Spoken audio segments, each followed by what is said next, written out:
Hey there, this is Andrew bringing you another Keyforge Winds of Exchange deck reveal. This will be Florgoddess of the Rogue's Isle, and this is another of the decks I brought back from Keyforge Celebration, and we opened playing local sealed. The token for this deck is Skirmisher. The deck overall has Brobnar, that's where the Skirmisher comes from, and Mars, and Unfathomable. And I definitely remember playing against this one. I think I played against it in round 2 of our 4-round sealed event. First card here is, remember the cards are going to be out of order because this was played with. So the first card is Mars Needs Aember. It's an action with an Amber. It's Mars, obviously. When you play it, each damaged enemy non-Mars creature captures 1 from its own side. That can be pretty good. Then we have Revo Hooligans. It's a 4-power Martian Rebel with Elusive. This is a rare. And it says, after Reap, put a paint counter on an artifact. While that artifact has a paint counter, it belongs to House Mars instead of its other houses. This is super interesting to me, what this card is capable of, because first off, obviously, if you do this to an opponent's artifact that has an action ability, you turn it off if they don't have Mars. You also could get into a situation where it makes sense to do it to one of your own, to use it in Mars, but then you won't be able to use it where it was. So that's pretty interesting. But I think mostly this has potential to deny the use of artifacts to your opponents. So that just seems pretty interesting. I guess it could be useful if you have a deck with there's the Equidon card that swaps itself for an opponent's artifact. Or hey, maybe your opponent used Anahita the Traitor. You could end up with an enemy artifact that you can't use, and this could let you use it. So there's utility there, but I think mostly this turns off action artifacts for your opponent. Very interesting. Okay, Ixilk's Mesmerist is a 5-power Martian. With action, a creature captures 1 from its own side. Then we have Azure Basin Outpost. This is an artifact in Unfathomable. It comes with an Amber Pip. This one got a damage on it. It's a location, and it has action. Put a friendly creature on the bottom of its owner's deck. If you do, exhaust 3 enemy creatures. That's a pretty decent board control. Then we have Fuguru, which is a 1-power Unfathomable Aquan with poison, and it says that your opponent refills their hand to 1 less card during their draw card step. Another copy of Mars Needs Aember here. Aha, and here's Volca. This is a 5-power giant Brocken in Brobnar. This one got a draw icon on it, and it says each friendly Brobnar creature gains splash attack 1. That's pretty cool, and it's really great with the Skirmisher, because suddenly you have 2-power Skirmish splash attack 1, which is a really nice way to clear the board. Then we have Hebe the Huge, who's a 6-power giant knight that on play deals 2 damage to each other undamaged creature. That's a nice way to clear the board. Yeah, potentially. Pretty strong. Blood of Titans is an upgrade in Brobnar. It has an Amber, and this one got a draw icon on it, and it gives a creature +5 power. Then we have Fire Spitter, another Brobnar creature. This is a 5-power giant with 1 armor. Before it fights, it deals 1 damage to each enemy creature, and this one got a capture icon on it. Then we have Pelf, a 3-power goblin with skirmish, and after fight, your opponent loses 1. That's also a very nice effect, and this one got a capture icon on it. Then we have Lava Ball, a Brobnar action that says play, deal 4 damage to a creature with 2 splash. Really, really solid board control in here. I don't see Ready and Fight, and would like to see that, but a lot of the stuff is still good. Crushing Deep is an Unfathomable action with an Amber, and it says play during your opponent's next turn. Keys cost +3 for each forged key they have. Yeah, that could be pretty good in the right moment.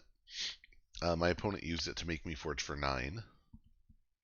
Xanthix Harvester is a Martian, is a Mars creature. It's not a Martian by trait, but it's a 3-power beast, and it can't be used while it has a non-Mars neighbor, but after it reaps, you gain an extra amber. Ironix Vatminder is a 3-power Martian Ironix with 1 armor, and play/destroyed, make a token creature. In our case, it would be a Skirmisher. Guiltspine Netcaster is a 2-power Aquan with enhance 2 capture icons, and after it reaps, we exhaust a creature. Ammonia Clouds is a Mars action dating back to Coda. When you play it, you deal 3 damage to each creature. Serious board control there. Kelpminder, and that could pair very well. I think this was in Coda but not AOA, so we haven't seen this with Mars Needs Aember before, but Ammonia Clouds with Mars Needs Aember actually could be really good. In AOA we had Carpet Flotsam, which did 4, but only did damage if you had no creatures on your side of the board. Ammonia Clouds is unconditional. Kelpminder is a 5-power Aquan. It's an unfathomable creature. This is the common enhancer in Unfathomable, and it has a capture. It enhances with a capture and 2 draws, which 2 draws actually seems a little odd for Aquan. They're not exactly an efficiency house. They're more of a disruption house, but I like it nonetheless. I mean, this is like an infomorph, but with an extra power, and it also enhances a capture icon. We've got a 3rd Mars Needs Aember. That's pretty cool. And then Brick Nasty is a 5-power giant Brocken that says after another friendly Brobnar creature fights, gain an amber. That is amazing. You have that with, with the Volca.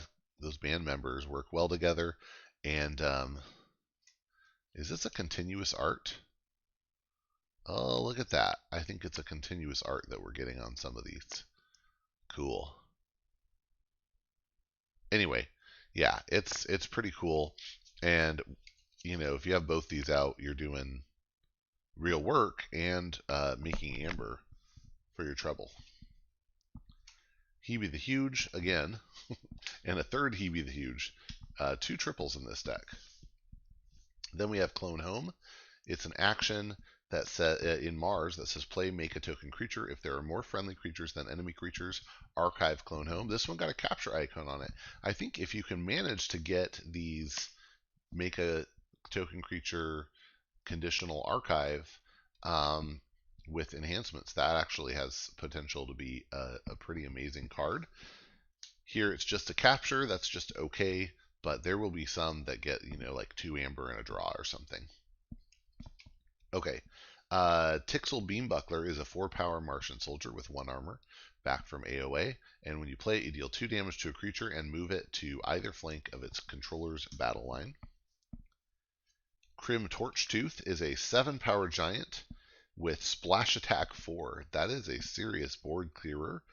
After it fights, you enrage each of its neighbors. So can be a bit of a downside, but significantly better than, say, NARP, for example. Then we have Krog the Clumsy, who's the 7-power giant with just splash attack 2. You compare these. These are interesting to compare. Krog is common, Crim is uncommon. Krog has less splash attack and does not have the downside. Crim has the downside but the splash attack 4. It seems like a good trade-off. They're interesting. And this Krog the Clumsy has a damage icon enhanced onto it. Next we have a rare Brobnar action card, Endless Hordes. Endless Hordes says play for each enemy creature, make a token creature, ready it, and have it fight that enemy creature, ignoring taunt. Resolve these fights one at a time. And you can imagine having this with both Volca and Brick Nasty on the board. Suddenly you have 1 skirmisher per enemy creature. It is doing splash attack 1, and you get amber for it fighting. That could be pretty crazy. Abyssal Sight is an unfathomable action with an Amber.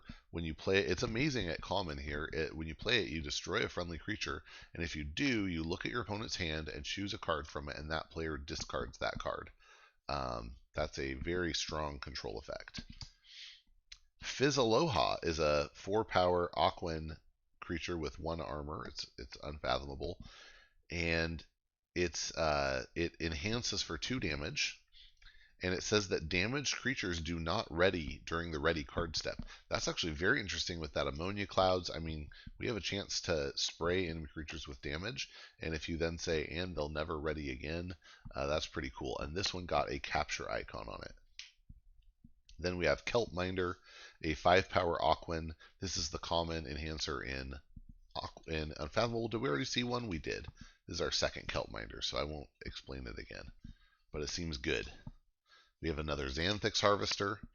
We have Yanthy Ghostfin. This is a 3-power Aquan creature with Elusive. And after it reaps, you purge a creature from a discard pile, and if you do, you make a token creature.